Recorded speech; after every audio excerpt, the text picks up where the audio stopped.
Get it up, swashbucklers! You're listening to Under the Crossbones, episode number 185. My name is Phil Johnson. I am your host for the show and the ship's therapist each and every week.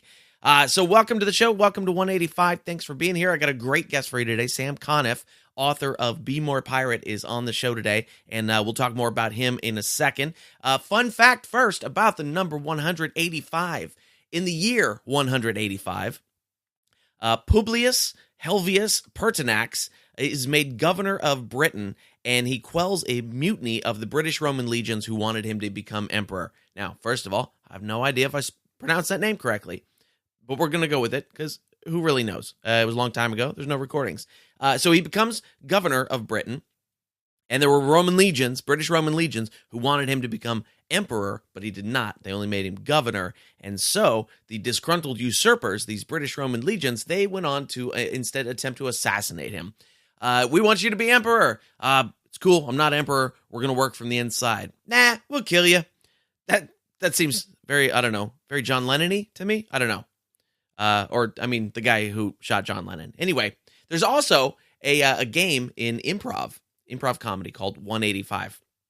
In which the setup of the joke is 185 blanks walk into a bar, and then the joke goes from there. So, for instance, 185 cats walk into a bar. The bartender says, "Sorry, we don't serve your kind here." And the cats say, "Oh, we were just kidding around." Right. That is the level of joke you get with the 185 game in improv comedy.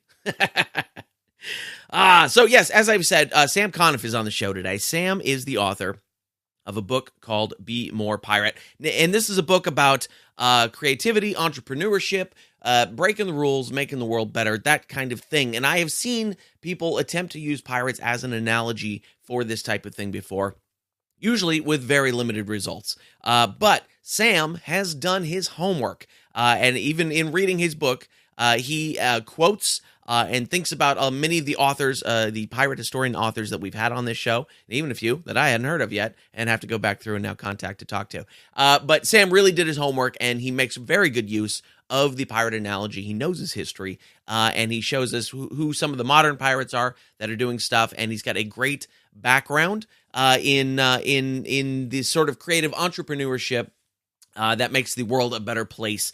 He was the head of a creative youth network called Livity that we will talk about, that worked with major brands on basically making sure those major brands don't do something stupid that makes the rest of the world go, yeesh, that was stupid. And so he's also he's got 10 companies that he started. He's a very successful entrepreneur himself.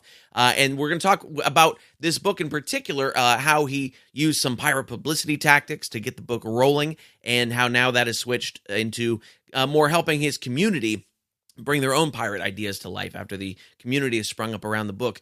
Oprah likes this book. Bill Gates put this on his reading list for 2018. So he's got some big people behind it that like the ideas here, including me. I won't put myself on the same level as Oprah and Bill Gates, but I got a mic. Why not? I like it too. We talk about how companies are drafting their own pirate codes based on his suggestions, and examples of modern pirates doing interesting and great things. Sometimes, just interesting and great things. So there's a lot in this talk. There's not a lot of super pirate nerd talk, though we do have a little bit of that in there. We do talk about what might have happened to the pirate community at Nassau had they been allowed to keep developing, and instead of being taken down by the British. So there's stuff like that in there. It's a really interesting, cool, fun talk, and I think you're going to get a lot out of it. So I hope you do. I hope you're inspired to create something of your own to make the world a better place after this one. If you're enjoying the show, come join us over on Facebook, facebook.com/Under the Crossbones. On Twitter, we're at Under Crossbones. And of course, click that subscribe button on whatever app you're listening to this in right now, and you will get the new episodes every Tuesday as soon as they drop. And and of course, you can get all the show notes at underthecrossbones.com/185. And that's where all the stuff will be there, including links to the book. It'll be an Amazon link to the book. If you use that link to buy the book, I get a little kickback from Amazon. It doesn't cost you anything, and that's how you can help support the show. One other little thing I'm working on right now called 30-second songs, and this is a non-pirate thing. This is a comedy thing, but you might be interested in it. I have not been writing nearly as many songs as I would like to be writing because I've been concentrating very, very hard on improving the quality of the stand-up portion of my show, the stand-up comedy stuff, the jokes. And so I've been working really hard on that, which has left me less time to sit and write songs. And so because of that, I've fallen out of practice in my songwriting a little bit. And I was trying to figure out a way to get my brain back into songwriting mode. And so what I've done is I am releasing a new 30-second song, give or take 15 seconds, every single day for the next 365 days. We're in week 2 of it now. If you haven't run across them yet, I'll tell you how. And they're very short songs. They're funny. Some of them are funnier than others. Some of them meant to be funny, probably not funny. But it's me putting my brain back into songwriting mode. So if you would like to hear some of those songs, you can look for me on YouTube, Facebook, Twitter, and Instagram. And I'll put links to that in the show notes at underthecrossbones.com/185 to all those different places. And if you would like to just keep up with the little daily songs that I'm throwing out there, there's one about Sherlock Holmes that came out the other day. Today's is a funny song about brushing your teeth that is not safe for work. So there you go. That's the 30-second songs, and those will be happening for the next 50 weeks because we're in week 2 now. I also have shows coming up. I got this week kind of off, but on April the 14th, I will be at the Inner Sunset Street Fair in San Francisco, California. Outdoors, daytime. Always the best time for comedy. We'll see how that goes. April the 19th, I'll be at the D'Argenzio Winery in Santa Rosa, California, which is going to be a fantastic show. The D'Argenzio family related to Randy Rhoads of Ozzy Osbourne fame. So there's an interesting little fun rock and roll connection right there. On April the 25th, I'll be at Flappers Comedy Club in Burbank, California. On the 26th, I'll be popping in for a guest set at the Ventura Comedy Club in Ventura, California.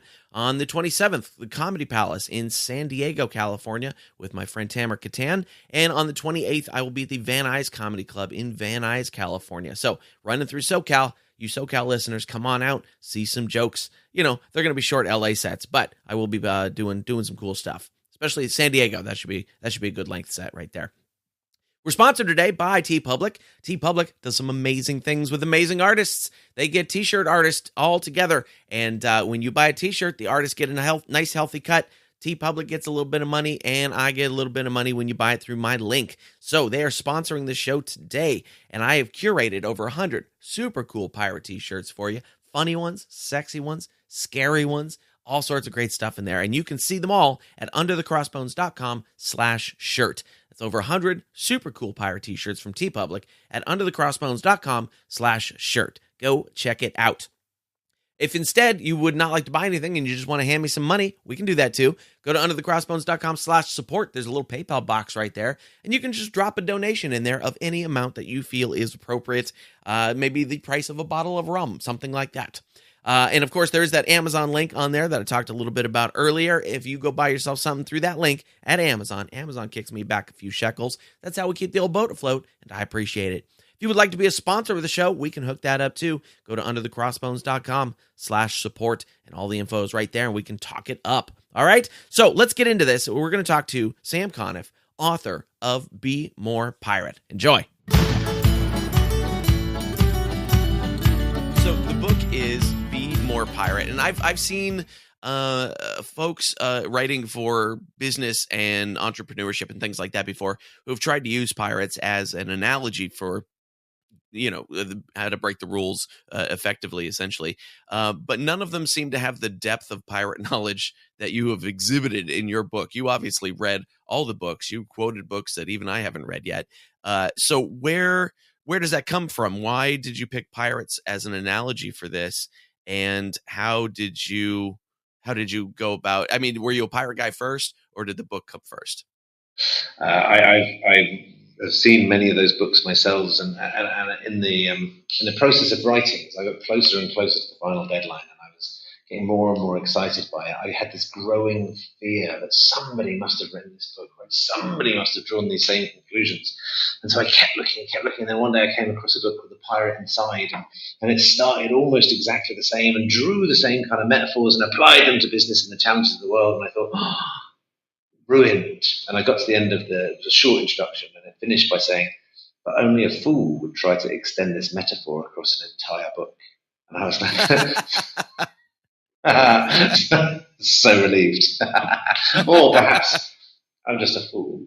Um, for me, it's because I've worked with pirates for 2 decades. My life has been dedicated to working with smart young people that often get cut out of the opportunities that society provides for everybody else. So whether they've been gang involved or excluded from school, the sharp kids, often too clever for the class or so clever they get recruited into gangs, um, and find it very difficult to get back onto dry land, as it were. And in them, I found so much inspiration. I built a business model around them where my agency, Livity, wins opportunities with the biggest clients in the world, the coolest clients in the world, certainly from PlayStation to Netflix. And we create campaigns and solutions that's inspired by the fact that we have our doors open to these incredible young people every single day. So it's part agency, part youth club, part incubator, part talent hub, all this kind of stuff. And so I owe everything to these kids, these pirates, the guys on the edges who are rebels, who chart new courses, who are bold and brave in discovery, and particularly the entrepreneurs in that group. I found a lot of inspiration from, and I dedicate myself to and mentoring. And as I've been running this social enterprise now around the world for 15 years, and it was time for me to move on. I'd always said when I'm 40, I will leave, because I started it when I was in my 20s, and the 40 seemed like it was never going to happen. And in working with these guys, I was like, right, I want to capture so much of what I've learned, and I think it's relevant for the world. And I started a book because I thought, well, that's a grown-up thing to do. I've seen an awful lot. I've got some experiences, and I started. Made me think I had to become like a grown-up. And so I started writing the world's most boring book about change and the change the world needs and the role that organisations have to play, and it just got really dull. And I was testing some of it with some of these young guys that do workshops all the time. And they were like, wow, man, what has happened to you? And this one smart guy, Callum, said, where are all the pirates? Where's all your usual metaphors and all the stuff you get excited about, the stories you tell? And I wrote that down on my pad, where are all the pirates? And I went back to my desk and I thought, I wonder how far I could run with this as a metaphor. And so it began. But I did not know what I know. I didn't know the truth of all these facts from the history books of pirates. And so I fell into the research. And when I started discovering their organizational structures and their radical approach to branding, or the new systems that they were designing, I was blown away. And it became not just a metaphor, but a 300-year cycle of joining the dots between the millennials of the 18th century and of now, and the similar kind of backdrop of uncertainty and the similar kind of establishment without a sense of what could come next. It became from a metaphor into a manifesto. Okay. Tell me a little bit about, because you said you're working with kids who were coming out of gangs and trying to, quote unquote, find their way back onto dry land. Tell me a little bit about Livity and what you were doing with those kids to bring them around into something more positive.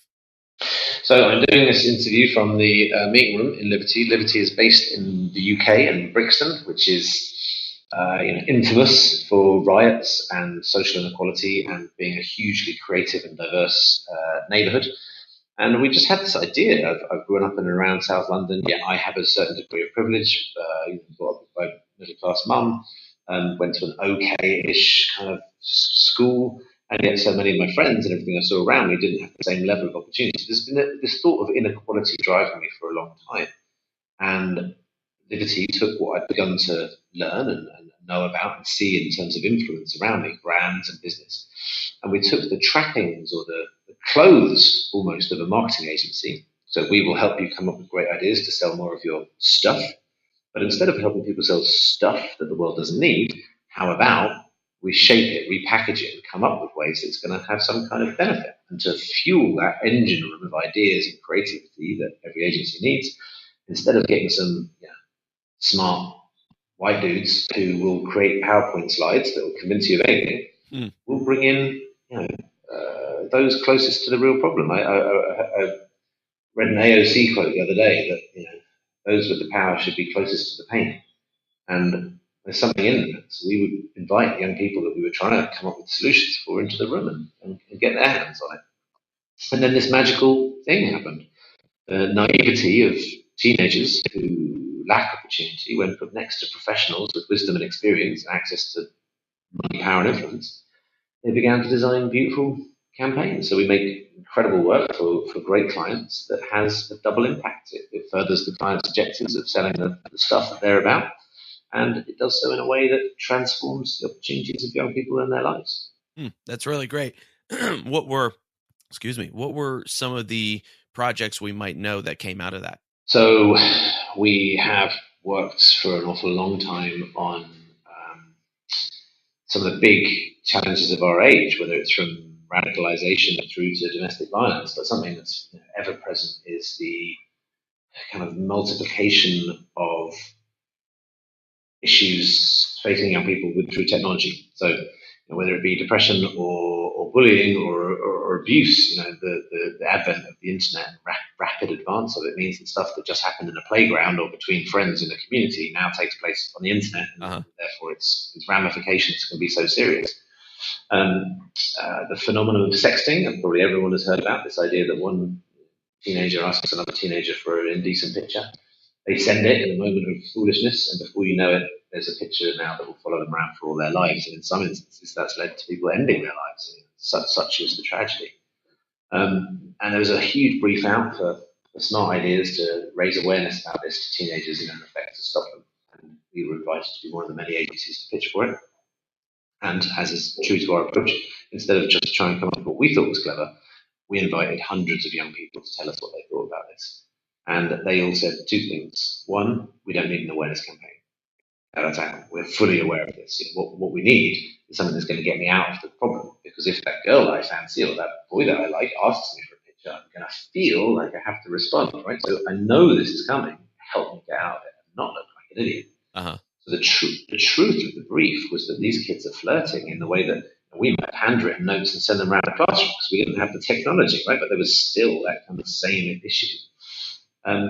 So you had to understand that for this to work. And then we met this one super smart 14-year-old boy, and he said, I've got the answer to this. If anybody asks me for a dirty picture, look at this. I've taken a picture of some dog crap on my phone, and I send them that with a message, is that dirty enough for you? And we were like, dude, that's the answer. So we got some of these kids working with some of our developers.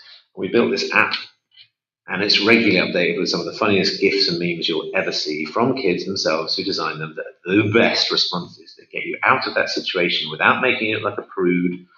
They keep it funny. It's essentially, how do you keep flirtation funny and an exploration and of young people discovering who they are, and not a tragic mistake that they might regret for the rest of their lives. Okay. And it's now the second or third biggest referrer in the whole United Kingdom children to advisory services, such as its success. And as much as I think I'm smart, or my team is smart, or we're a great agency, none of us would have come up with that. It needed the insight of a 14-year-old who's really gone through it. That's really great. That's a very cool project. Yeah, we never had to deal with that when we were kids. That's for sure. No. Yeah, on the back of your exercise book in school, it's the worst place you could be humiliated, and that was bad enough. I mean, good God, imagine it being on Snapchat. Right. Yeah, exactly. Can you give us a little bit of an outline of the book? What did you take from the pirates that we can use in everyday life as conceptually?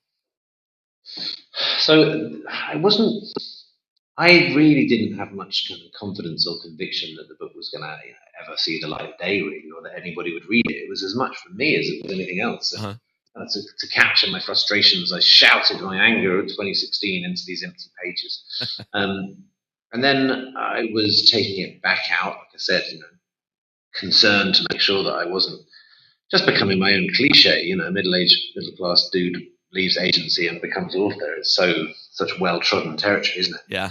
And so I started workshopping it and getting a sense of what the response would be. And it was just blew me away. People were just saying, yeah, this is what we need. We're so frustrated. Look at the world. Look at this kind of lack of leadership or the lack of imagination.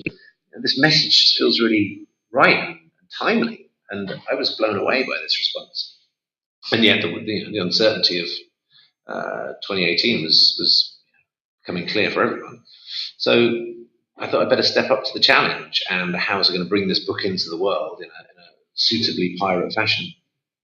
And I went to my publisher, Penguin Random House, and they told me that my budget had been set very, very low, so there wasn't really going to be much advertising. And I thought, I've got to live the principles of this thing, right? If I think that this is the message the world needs, what flag am I going to raise? And obviously, I've done my research. I've seen the pirates' incredible power to turn their tiny, tiny numbers to their advantage.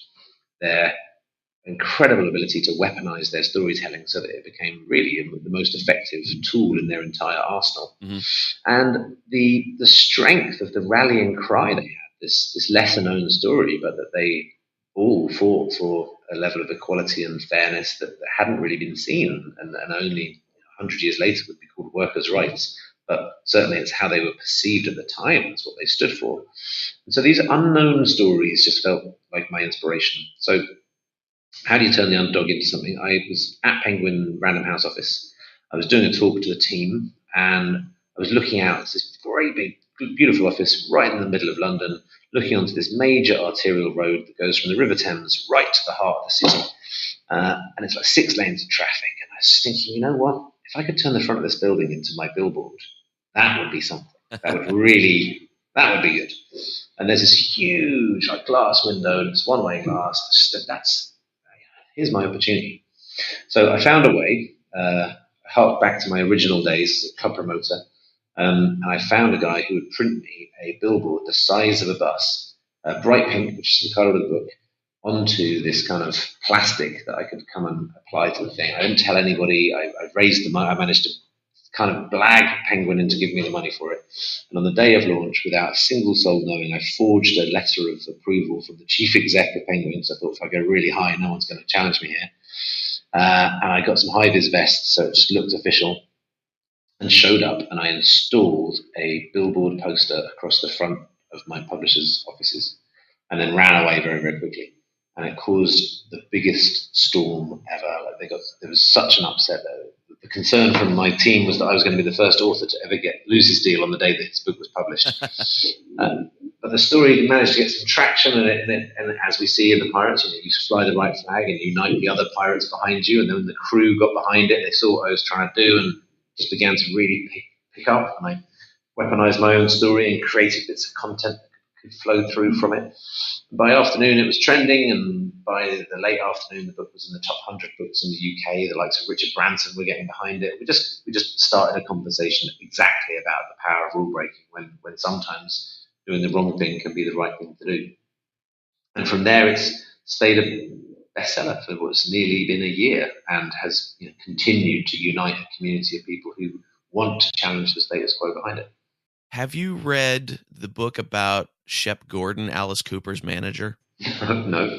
You would be I think you would like it a lot. There's a documentary, I think it's on Netflix, called Supermensch, that's about him as well. And your story reminded me of when, and I want to say it actually was in England somewhere, when Alice Cooper first went over to England to perform.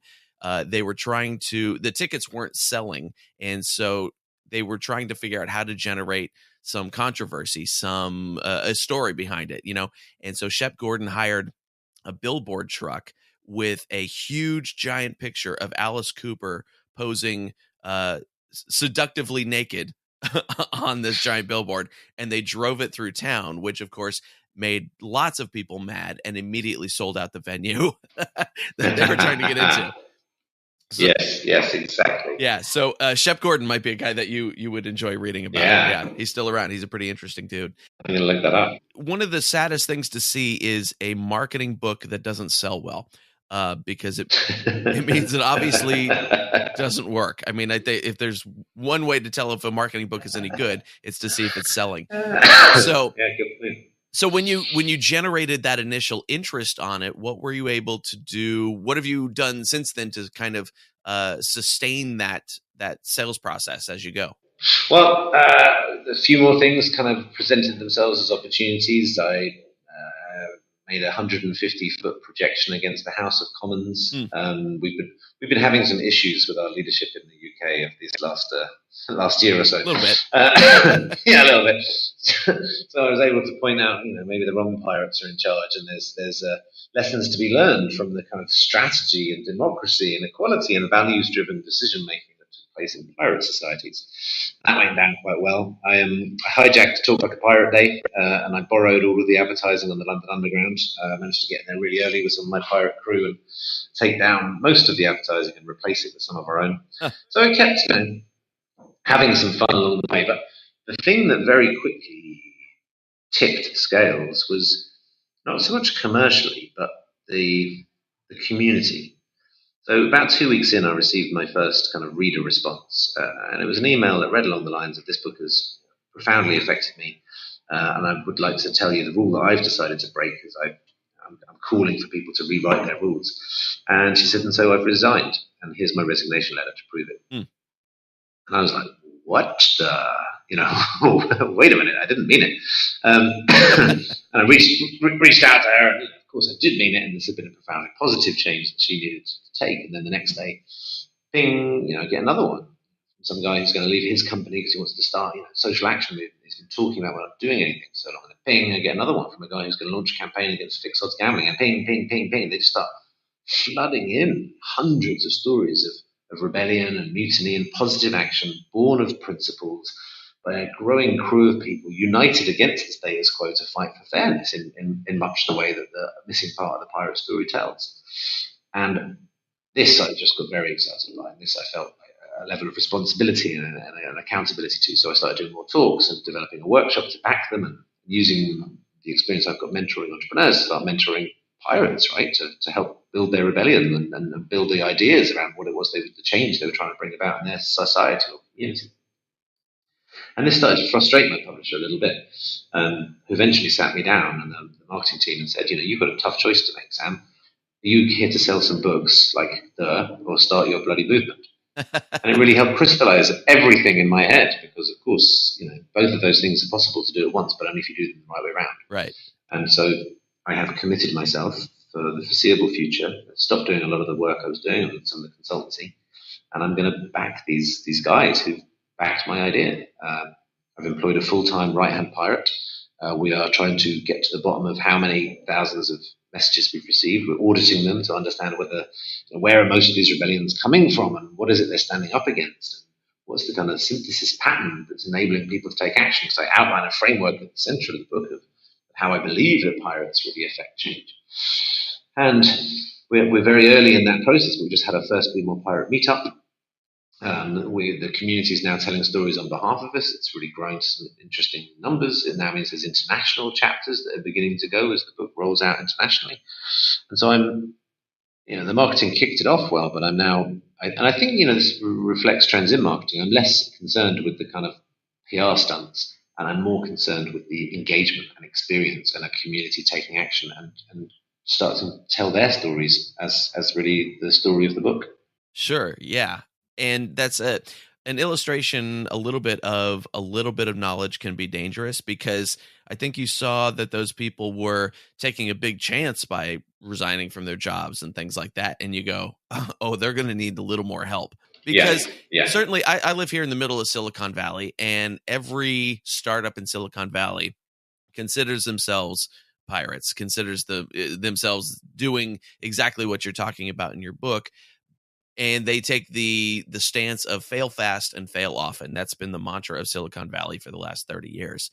And a lot of them do fail. And so that's while we've seen great good come out of it on an individual basis, there's also been people who've been ruined by thinking like that as well. What's her face from the Thanos company comes to mind. And so what do you tell those people who are making a potentially bad decision, where you see their idea and you go, maybe not that one? Maybe do you direct them in a slightly different direction that might work better? Well, I'm trying quite hard not to be the leader of this growing group. So really what I'm doing is trying to network them.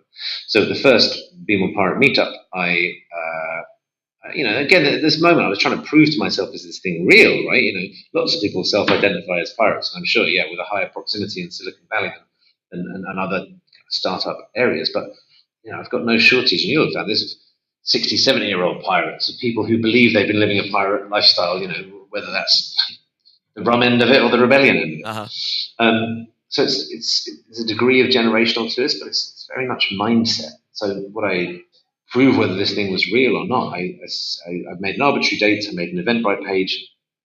I stuck it out there, and I sent one tweet to the universe saying, "Should we have a Be More Pirate meetup? I've put the date in. If you want to come, come. But the point is not going to be me. It's going to be you. I'm networking you." Right. And it sold out in 13 minutes flat, 120 spaces. And so then I asked everyone to say, do you have a rebellion that you're trying to bring up, or would you like to join someone else's? What's your reason? And from those, I whittled it down to 10 who had a really clear idea that they could articulate and the steps they wanted to take and the help they'd ask for. And so we gave the stage to them. And they wanted to bring about, some of them wanted to bring about change in politics, some of it in tax regulation, some of it in mental health care and support, some of it tackling dyslexia, some of it tackling loneliness. So big problems, right? Huge issues, and they've got a really clear idea that they're living. And then the rest of the room could say, yeah, that's my pirate, that's my captain, I'm going to join that crew, and maybe we can live and evolve it. And, this from pirate history, the fluidity of the organizations, the fact that the pirate captain could be removed at any moment, there was a level of accountability and inclusion and empowerment that you don't see in many organizations today. So that was really the emphasis of this, and will continue to be the emphasis of this. How do we build crews, small communities of committed people who can bring about the change and not make the mistake that we keep doing in organizations and putting some kind of hero out there at front, which I think you see quite a lot in Silicon Valley culture. Yeah. So it becomes all dependent on one person's fallibilities and flaws, which is a guaranteed thing, rather than ownership of multiple teams who can possibly take something forward. Right. And that's the ego coming forward, of course, with people like that who, I'm going to lead this thing. And one of the points you make in the book is that the pirates weren't trying to affect long-term change. They were trying to make their lives better right now. What can we do to, get out of the Navy and treat each other a little bit better?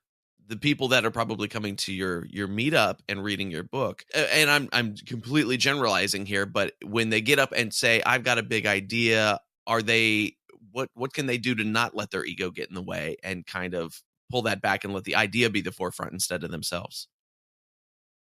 Well, for me, that comes to this idea of redistributed power. Mm-hmm. Like, there's a lot of talk around this about holacracy and distributed power or facilitative leadership. But again, if you look to the original Golden Age pirate culture, there was really a sense of distributed power, the democracy of decision making, that so many people could be involved in setting a strategy, that the accountability of your leadership could be deposed at any minute, meaning that you were fully responsible to the decisions that you took, right through to the equality around pay structures. We're a long way away from that. So I think, the promise of so many great rebels of history has not lived up to its cause, and we can look to whatever rebellion you can take, like gilded figures like Nelson Mandela. Probably wouldn't be so proud of the ANC today. Rebellions are flawed in that sense. And the difference, I think, for the pirate community was this idea that from the outset, baked into the model, was this uncorruptible sense of distributed power. So when I'm putting these crews together, it's exactly that approach. Yeah, you might need a figurehead for now, you might need a strategic leader for now, but be sure that if they're not working out, you can always just flip and change this and put someone else in charge who's right for the next period of development. It's not an indefinite, but it's a impermanence, actually, which is so useful. And that's very uncomfortable for modern organizations because mm-hmm. we're so trapped to hierarchy and classic models of leadership. But if you get that kind of uncomfortable idea that this is a fluid organization right from the beginning, and get more comfortable being uncomfortable, you've got a chance of holding on to it and either not letting it get corrupted or distracted. Okay. Yeah. Interesting. Which kind of brings us to your view on the pirate code and the articles that a crew would have on board there. And so you actually have these people to have them write a code for their crew, essentially. Tell us a little bit about that process and the whys of it. Well, I mean, this is the big surprise for me, and I'm getting really to grips with how pirate societies were organized, was this surprising level of accountability, because it's the last word that anybody would normally associate with pirates, but they were fully accountable. And I think this is part of the necessary process. I started calling it professional rule breaking because people make a mistake that Sam's just advocating rule breaking. This is dangerous or chaotic. This is not what the world needs. And it's far from what I'm talking about, because I think the most interesting thing about these pirates was they didn't just reject the rules of society, they rewrote them. Uh-huh.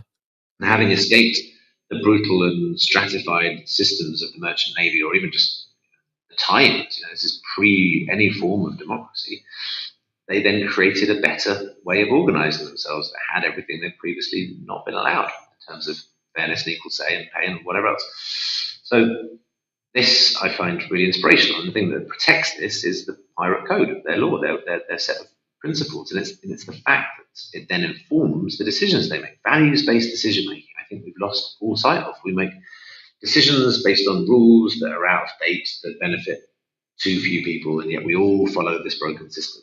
And the second you break that and say, I've got a new way of doing something, immediately you become accountable to your idea. You can't blame it on the man or anybody else that's handed it down to you. This is your new way of doing something. So what are you going to do to make it work? And where this has become most clearly articulated as I've started getting books come into companies. And many businesses are looking at the future and worrying about how they're going to adapt themselves to this disruption that's on every single landscape. And they have away days talking about transformation, but really everyone goes back to their desks and does the same thing. So one or two firms got wind of the book and they asked me if I could help them radicalize their thinking on this. And what I really built was a kind of a workshop that leads you to a mutiny. So, a team of people talk about power and where it comes from, your power to act, what gets in the way. I go through some frameworks that I outline in the book. I get everyone excited about the history of pirates and reframe them as role models. So, of course, everyone wants to be a pirate. This is really fun. And then when it's fun, we start talking about the rules that really would like to break. Yeah, the stupid things that get in the way. Yeah, why do we do it like that? Yeah, and once we've got everyone really excited, actually, now, guys, we're going to rewrite these rules, and that's going to be your new pirate code. And this is the thing that you most want to do to see the change that you want to bring about. Yeah, and then, guys, actually, this is what you're going to do as of tomorrow. We've hoodwinked the leaders, the guys who've booked me to be here. There's too many of you in this room for them to fire. So let's just now do what it is that you said was the right way of doing it and not ask them permission. Because permission-based change isn't working. We know where it goes. You come up with a great idea and someone says, yeah, please put it on an email and send it around, and it gets killed in an email thread. Uh-huh. So the new rule is professional rule breaking, where you've had this great idea, so just start doing it tomorrow. And the only measure of success will be how many people begin to follow you. And yeah, that sounds like anarchy, but I'm just going to trust in the fact that you're a good person and that you're going to think this through. You're going to do it to the best of your ability because you've got no one else to blame other than you. And then the bosses are terrified because that's not what they booked me to do. And then the people in the room are really excited. So like, fuck it, maybe this is going to work. Well, there's 20 of you over there talking about culture, and there's 30 of you over there talking about development. There's 10 of you over there talking about some other aspect of this crazy company. So make it happen, guys. Make it happen. And it started to. Now I've formalized it a little bit, and yes, the bosses know a little bit more what's coming, but it's still got this air of real rebellion to it. And a team of people, or multiple teams of people, coming away with the pirate code. They look in each other's eye, they trust each other to deliver, that they don't have to ask permission for, and they start to enact. And I'm now running this at firms I never would have believed would go for it. So Sony, Heineken, Lego, Mercedes, big brands we all know, and they're all desperately trying to work out how to mobilize their teams ahead of the coming disruption. And lo and behold, 300 years of pirate history has got some answers for them. So these modern mutinies being enacted inside workplaces are really liberating individuals to go and write the rules that fit the future. And I feel I can tell you honestly, at the beginning of this, I never ever would have imagined that was one of the outcomes of this. But I've worked in innovation and marketing and things for 2 decades, and I've never seen anything as powerful or as effective as the pirate framework for change. Yeah, I can definitely see that, because when I had regular jobs, I was always the guy that was like, no, I'm not going to do that. That's dumb. And they'd go, no, you have to do that. And I'd go, nah, because I don't really need this job that badly. And that was always my argument. And I was like, I'll go find a different job but I'm not going to that meeting, whatever it is. So when you have something like that happening in a company, obviously there's going to be growing pains. There's going to be a little bit of anarchy at the beginning. But have you seen them coming out of the other side? Obviously, I'm sure you have. Have you seen them coming out of the other side a more efficient, better run company? Yeah, lots of these companies. I'm just a child, right? Not even just a child at heart, just a child in a man's body. Like, I've written a book about pirates, and I'm 40 years old. Being booked to go to Lego, like, the last thing I want to do is make an unhelpful then in Lego. So I have thought these things through really carefully, and I respect all these people. Right, most of them are trying to do the right thing most of the time. And I think the way I'll certainly say it is, I think this is the chance to do the best work of your life, to not complain about the way things are, to not have to do the dumb thing, but to say there's a better way of doing this, and I'm going to start doing it, and feel that power. Feel the power of setting the rules and setting the new precedent of the way things are done around you, and do your best with it. And yeah, I mean, Sony, I'm back for my third time. Mercedes have kind of retained me for a year after running it 3 or 4 times. So there's something really, really taking hold. And the senior leaders, the conversations I have with them, as I said, I'm writing this series of interviews about what is it about this thing that we've created that's having such an effect. And the senior leaders will say, it used to be the case that my team would, they'd email me some ideas, and then we'd discuss them, and then I'd try and help them develop them. And then, months pass before a watered down version of their idea may or may not be interesting anymore. And now I'm getting a message from them saying, "Dear Steve, I've been a pirate. Here's what I've done. I'll let you know how I get on."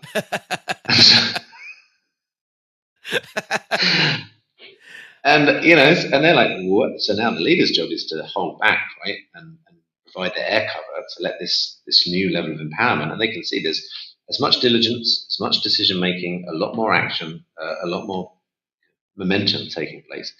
And their challenge is now they've got a lot more time on their hands, because their job has moved from actually, a manager or a leader pretending to be a leader but really being a caretaker. And now, actually, what are you going to do next? What else can you do? So some very interesting things are forming at the moment. I think that even more so than the people who are breaking the rules, it's those leaders who are really having to walk the walk and talk, because once they've seen, I'm sure they're all on board with your ideas, but then when it actually happens, it must be terrifying for them if they're used to being in charge. Yeah, absolutely. And that's what they've said. This is quite scary.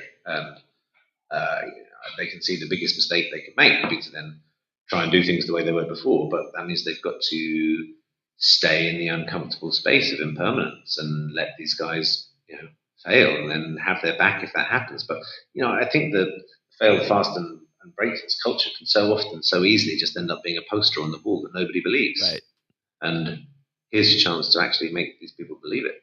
How do you actually have them eventually codify those things? Because you do talk about having some of these businesses actually write their own pirate code and have repercussions if the code is not followed. So how do you have them codify this stuff? Well, we talk about that, and talk about some of the accountability clauses that pirates would have. You've read some of these documents, and you can't have a situation where people are slitting each other's noses and ears and then leaving them on sandbanks in 40-degree heat with nothing but a pistol. So we have got them to really discuss how are they going to hold one another to account. But I think in the modern workplace, the respect that you have in front of your peers, the drive for success, this is your chance to do something that's going to make you stand out. These are the motivating factors, I think, for it. So we lead with the positive, and then I try not to let them over codify it. So I think I'm always a bit wary the second someone starts writing their values on the wall. Any organization that has to write trust or honesty in 7-foot letters on its reception wall, this probably shouldn't be trusted. And I'm equally suspicious of as soon as Post-it notes come out in any kind of away day, because I think it's a opportunity to devolve responsibility for your own ideas and just write some shit on the wall. And so what I would get a group to do is to, without anything to hold on to afterwards, try and get to a line that none of you are going to forget, that you're going to be excited about every single time you say it. And just one thing. Commit to one thing. I think success is both, firstly, always a mess, and then ultimately it's a choice to do less. So what's the one thing that you can all stick to and be excited by and move? Because we know that the pirate code gets updated, and one of the things we're so desperate for is a sense of security, that we give things an unrealistic sense of permanence. So here's the handbook, and it's there indefinitely until someone comes along and says it needs an update. So no. What's the one piece of code you're all going to live by and die by and be willing to fight one another and others for and defend each other to the hilt if you have to, until such time you need to update your adventure? And you cannot write it down. I like it. You cannot put it in PowerPoint. It can't go in an email. Those are the traps of all current innovation. one thing, and you can only, write it on your heart. Okay. The proverbial throwing it overboard when the Navy shows up. Exactly. Yeah, exactly. I mean, that's the case, right? You've seen I dissect it across what's thought to be the first code written down by Henry Morgan pre the 1690s, and then you've got them all the way through to 35, 4 years later. Very few of them would have ever survived as written. There was no wiki pirate. You couldn't copy and paste someone else's articles. Yet the consistency is so clear. Ask anybody what their company values are. No matter how much they love it, very few people can tell you. So clearly, these guys had come up with values that were so important, everybody knew them. That's what I think we miss, and that's what I think the chance to create your own code has got to have. Yeah. Have you, in some of the companies that you're working with, have you run across any unique ones that stand out to you? Yeah, there's a few that I really like that are emerging. I like the no arsehole rule. That is come from this kind of really fast-growing chain of hostels around Europe, and they're kind of involved in the kind of pushback against Airbnb's dominance and the idea of staying in a hostel and seeing the world in a very different way, just grabbing a large appeal. And it's a very simple principle: no arseholes. We don't work with arseholes. We don't hire arseholes. We don't let arseholes stay here. And if we get that right, then everything else is going to be right. If you can make that work, it's certainly going to take you quite far. I should put that sign up in front of my shows, I think. But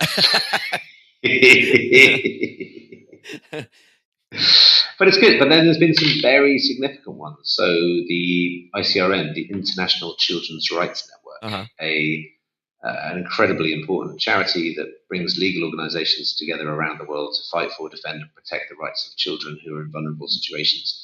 That's both in developed societies and developing economies. And they are caught with an international legal framework. They're challenged massively by language and terminology and the need to speak to children. They're mired because some of the biggest challenges they face aren't the abuses against children, but actually the NGOs and all of their bureaucracy that gets in the way. Right. And the chief exec had found her way to the book. I didn't know this at all, and she'd presented it to her board. She'd been so inspired by it. She has written a pirate code for that incredibly important network and organization to cut through the red tape, the bullshit, and absolutely keep them accountable to what matters, which is children's rights. Her board of trustees have passed it, and they're now presenting it as the best-in-class example for NGOs who are mired by bureaucracy and administration to actually get back to doing what it is they're supposed to do. So, and I only know this because they tagged me on a tweet when they published the pirate code. So subsequently, I've been lucky enough to meet them. So this is the process that I'm in, the audit. So it goes all the way from the no arsehole rule to, monumentally important organizations using this principle to enact the kind of change at the pace they need to see.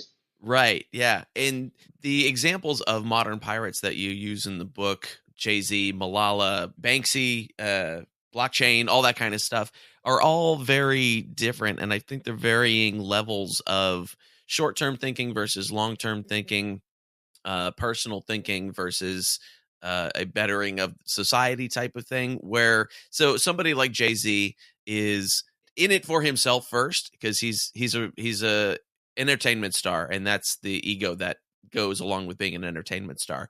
And so with something like Tidal, I have pros and cons on Tidal. That's something we could talk about for hours probably, but what's the difference between Malala, who is definitely thinking in a much more long-term, outside of herself way, versus somebody like Jay-Z, who is thinking in a long-term but more for himself type of way? And then there's somebody like Banksy, who is basically just screwing with the man, and has even said that he doesn't think his art really makes a lot of change in the world. So I think for me, the bit that's interesting and exciting that I've tried to capture is this idea as a catalyst for change.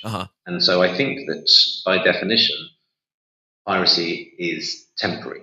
Okay. So each time there is a new territory or there is a blockage in society or economy, piracy plays a very functional role in helping to discover that territory or unblock that blockage. So I cite this story of Steve Jobs being called in by the heads of the music industry to help them, defeat music piracy. Right. And so he bases iTunes entirely on music piracy. It's fundamentally based on LimeWire, because that's what he could see that audiences were creating for themselves, and that's the way the music sharing was going to go. Sure. And the Navy couldn't see it for what it was, and so they let him have complete ownership of it. And here we are 20 years later, and is Apple a pirate? No, it's totally the Navy, like absolutely. And so this idea that you cause ripples and you cause waves on the edges by causing a fuss in the dark, where you can get away with it. Those waves eventually become ripples, yes, but that's by the time they've affected the mainstream, and that's why every generation welcomes the pirates at the last. And so Jay-Z's moments of piracy were certainly him bringing experiences he'd had from the street and then re-engineering a part of hip-hop, from moving it from culture to business. And one of the figureheads of black business ownership and this kind of street smarts having a legitimate place in enterprise, and then speaking out from both a political and a creative point of view as an artist, and then suddenly represents what it means not just to get signed by some major, but to have the degree of ownership and entrepreneurship along the way as well. Yeah. So he rewrote some rules, and then, yeah, of course, now he's on the other side of the table. With everything he's doing, no longer looks very much like a pirate to me at all. And the same thing goes with Banksy. I think, yes, Banksy's become a highly collectible part of the art establishment and institutions, but the work that he's just been doing in Palestine, on the wall there, talking about the impact of the British Empire 100 years ago, and whilst celebrating its centenary, mimicking it to further the conversation about Britain's problematic intervention in some of these territories and our lack of responsibility for it. Good God, there's a man putting his life on the line again to try and reframe the conversation and take risks that will then have an impact. And if I was, the new example I'd use, where I've used Malala before, would be Greta Thunberg.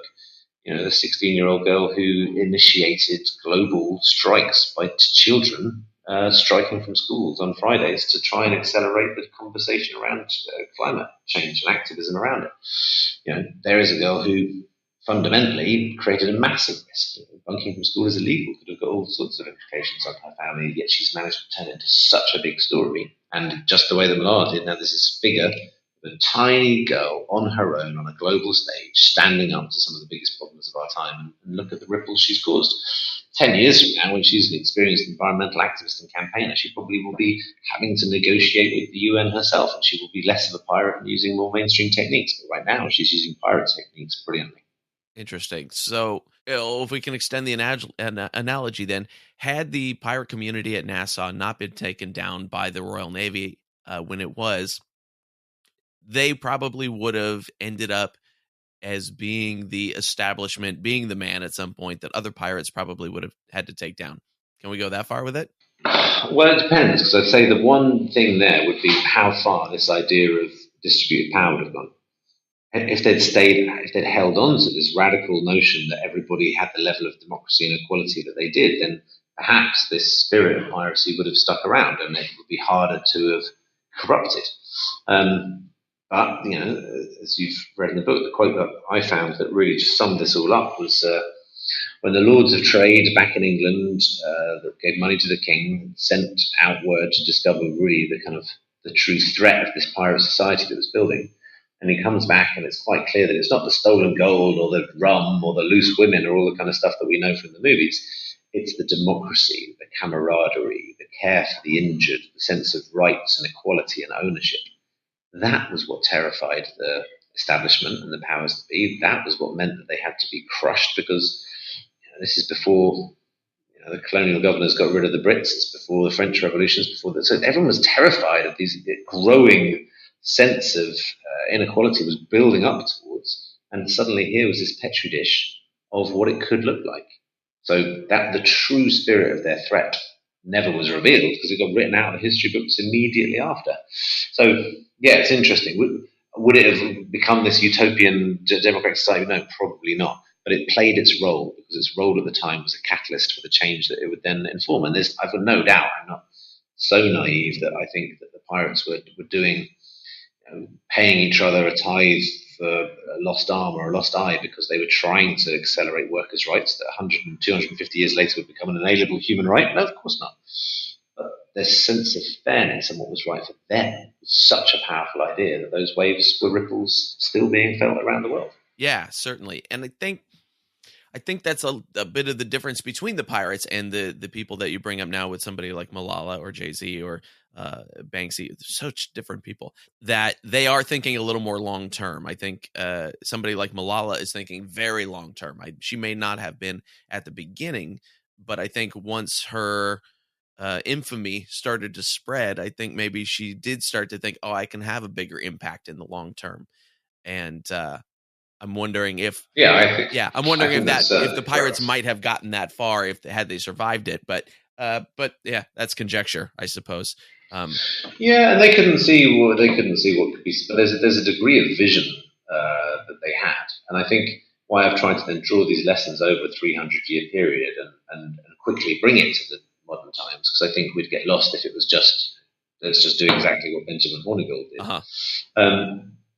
We need long-term thinking in a short-term world. We're too wedded to 140 characters to stick our answers in. We're on this kind of spectrum that either we need something that's completely binary, let's vote between these two options, as both your country and my country has felt the inadequacy of that as a choice-making system, or we're confronted with a challenge so complex we can't get our heads around it. And what we're missing is this an ability for much more constructive, mainstream, nuanced debate, without it falling into rivalry or the kind of splits that we've seen.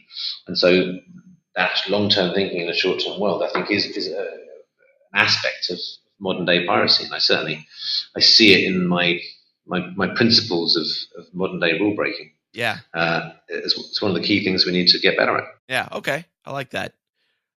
When Banksy shredded the painting at the auction, that absolutely made my entire day. I laughed so hard watching that video, because I mean, as an artistic person myself, and being forced to market and push and all that kind of stuff, to see something like that happen was the most piratey thing I've seen in a long time. It made my heart swell with pride for all of artists, all of artistry. Yeah. I think it was beautiful. I think it kind of really underlines that thing that if we lose the ability to laugh at ourselves even now, then we're going to completely lose the game altogether. There's never been a time we need to begin to get ready to let go of some of these constructs that are so out of date. And our auction house really does represent a bygone age. Right. I think privilege and wealth and what it's got, and one of the best ways for us to get our heads around. There is some great big institutions and some habits that are totally out of date, and the best thing we can do is try and elegantly put them to bed with a sense of grace and humour. And I think that statement was profound and can be applied to lots of the other institutions around us. Yeah, for sure. So where's the best place online or other ways to keep up with the Be More Pirate movement? Now it's not you in a book; it's a movement. Yeah. I know that's what it keeps being called, and I just BeMorePirate.com. We're putting regular updates on there, and all the usual handles. We're there. We're on the Insta and Twitter. We're just now beginning to take these stories that people have come in, and I'm recording some of the interviews that we're doing. So hopefully there'll be I'll do a mini series of those as podcast episodes. And I'm going to try and put all of that into a book. I'm going to self-publish something like a kind of a field guide, a handbook that can then sit alongside the main book, but something cheap and digital and quick that we can get together. I'm just trying to keep pace with the principles in the book and move things along as quickly, and just try and share everything that's coming out. What are the things that we're learning? What seems to be the tools that people are using? How can we network more of these guys together? So if that sounds, if any of this speaks to you and you want to be part of it or help others that are trying to make their rebellions move forward, then there's a sign up button at BeMorePirate.com. Fantastic. That's great. And I will put that all in the show notes so that people can go check it out. And it's great. Did we miss anything that I didn't ask you about that you want people to know? I am fascinated to see what comes next in the international chapters. So the book is out with Simon & Schuster in the US. It's already been doing really well. It's doing well in Barnes & Noble. It's doing well online. I'm coming out to give my first talks in the coming months, and it's just it's a great honor for someone from England coming over there and seeing how the story is resonating and seeing the different nuances and how pirates are received. And so hopefully, whilst we've got this movement mainly been growing over here, what I'd love to see is some chapters evolving over there. So yeah, I'm absolutely looking for organizers and volunteers and community managers and and everybody that's possible and necessary to get behind this thing. So whether when I'm next out, I'm in Texas soon, I'm coming to Silicon Valley soon, I'm back on the East Coast soon. So reach out and hopefully we can meet. Fantastic. That's great. Sam, thank you for your time today. This was a really fun talk. I enjoyed it a lot. I've really enjoyed it as well. It's an honor to finally be on your show, having been a fan for so long. And there it is, friends. That is my interview with Sam Conniff, author of Be More Pirate. And you can find out more about that at BeMorePirate.com. And of course, there will be a link to the book in the show notes at underthecrossbones.com/185. If you use that link and buy it through Amazon, it's only a few bucks. It's a pretty cheap book. And Amazon kicks me back a few shekels, helps me keep the old boat afloat, and I appreciate it. Did you hear something that you liked, that you didn't like, that you wanted to comment on, that you wanted to add your own story, or your own 2 cents to? Come on over and join us on the Facebook page, facebook.com/underthecrossbones. Tell us all about it. Do you have a pirate idea? Something that you would like to accomplish? Tell us about that. I'll get Sam to come and pop in and talk with you a little bit about it. And I think that would be fantastic. I want to hear your ideas. What are your pirate ideas? What are you going to take from the pirates and use to make the world a little bit better place for the rest of us? And if your idea isn't going to make the world a better place, if it's going to make it a worse place, shut up. Just keep your mouth shut. Don't do it. I will discourage you. If you have some idea about, it's a good way to hate people. No, we don't need that. We don't need that. Things that are good for the world. That's what we want. Things that are good for the world, like Pirate Radio, The Treasure Coast. Yeah, we're sponsored by them today. WKKC-DB, playing the best music of today's hits and yesterday's classics. And Pirate Radio Talk, playing the best pirate shows, including Under the Crossbones, 24/7. All commercial free. To listen, go to pirateradioTheTreasureCoast.com or pick up the Pirate Radio WKKC-DB music app in your favorite app store. Or go to pirateradiotc.com or pick up the Pirate Radio Talk app in your app store for the talk station. And or you can just talk to your Android or Alexa device and ask it to play those things for you, and it will do that.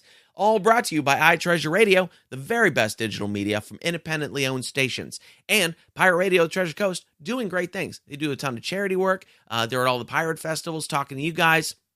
And they won a Grammy last year for being the best outlet for independent music, which, as an independent musician, holy cow, is that an important thing? And yes, they have played some of my music on there periodically. So nice of them to do that. So that's how they're making the world better. They're putting music out there that otherwise probably would not be heard. So that is fantastic. I also have an ebook for you. It's Alexander Exquemelin's Buccaneers of America or Pirates of Panama, whichever title you like. It's out there under both. This book was originally published in 1678. And it was about Alexander Exquemelin was a doctor who ended up on pirate ships and wrote about his firsthand encounters on said pirate ships. And I've got a cool little ebook version of it for you. To grab it, go to underthecrossbones.com, click on the free ebook link right at the top there, and you can download it right there. All right? That is our show for today. Thank you super duper much for tuning in. I hope you enjoyed it. I really like that talk a lot, and I hope you got some cool ideas and some inspiration out of it. And I definitely encourage you to read Be More Pirate because even if you don't have ideas yet, I think you will by the time you finish reading the book. I was reading it before I would go to sleep at night. Total mistake. Yeah, don't do that because then I would lay awake with all sorts of cool ideas happening in my head that needed to be put off till the next morning. So read it in the morning. It's a good morning read to get you going for your day. So you can find out more about that at BeMorePirate.com. That is Be More Pirate by Sam Conniff, available on Amazon and all the places. There's a link in the show notes to grab it. If you just click on the album cover in your podcast player right now, there'll be a link right there to go check it out on Amazon as well, and you help support the show. Coming up next week, we've been waiting a while for this one. We've been waiting a couple years for this one. Wolfbeard O'Brady of the Dread Crew of Oddwood is going to be on the show. Yeah! Collecting all the bands, man. Yes, Dread Crew of Oddwood. I've been trying to get this one together for quite a while. And Wolfbeard, well, man, he needs a easier name to say when I'm talking fast on a microphone. Wolfbeard O'Brady is going to be on the show, and it's a fantastic talk that we recorded. You're really going to dig it. So make sure to tune in next week for that. Thank you to all the new people that have come in this week. Amazing amount of new people. Super fantastic to see. If you have a suggestion for somebody you'd like to hear on the show, send me an email. It's phil@underthecrossbones.com. Super easy. Phil@underthecrossbones.com. Send me an email. Let me know about who you would like to hear on the show, whether you have a contact with them or not. That would be cool. And if you have a contact, even better. And anything else you want to tell me at that email address is cool too. All right? I will see you next week. Be good to each other.